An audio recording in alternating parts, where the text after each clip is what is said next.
Hi, I'm Lisa Taylor. I'm the president of a company called Challenge Factory, and I'm a career development professional. It means I spend all day, every day focused on the future of work and how work, careers, employment, and education are evolving and what will be true in the future. I'm also the mother of a first year university student, and this time last year, we were going through application time, just like you may be.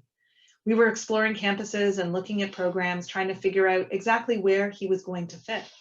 And of course, COVID was nowhere on our radar.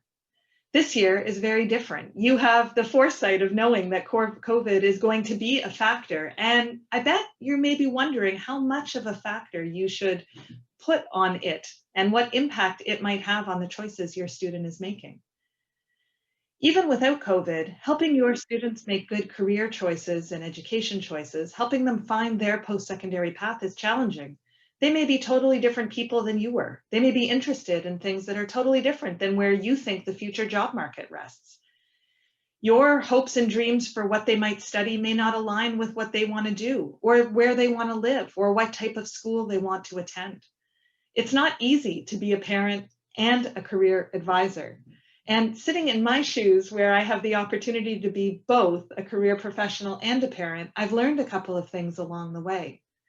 One of the things that I've learned is that sometimes headlines are really misleading.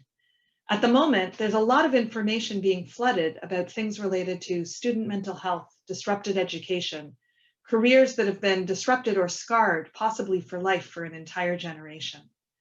These headlines are scary and they cause us to give advice to our students that may or may not actually be in their best interest. I want to share with you some of the reality, some of the actual data that's coming out of early studies of how COVID has changed for the better certain educational paths. Which students are thriving? Where have campuses experimented in ways that are unique and different that don't make it to the headlines, but have led to some pretty interesting results? It's not that everything is all fantastic and positive. We know that COVID is challenging for everyone. We know that certain populations are struggling even more.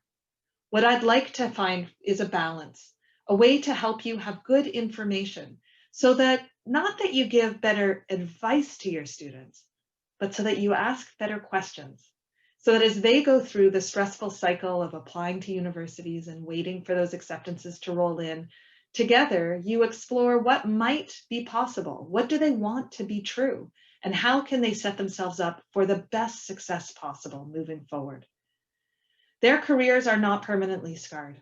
They have many choices that are available to them. There are a lot of eyes on these kids. And yes, there are gaps, and there are things that we can do to prepare our kids to be even more resilient in the face of what's coming next.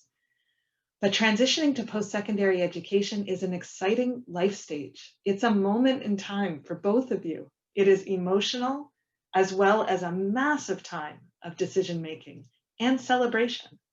Let's not focus on what's been lost. Let's focus on that celebration.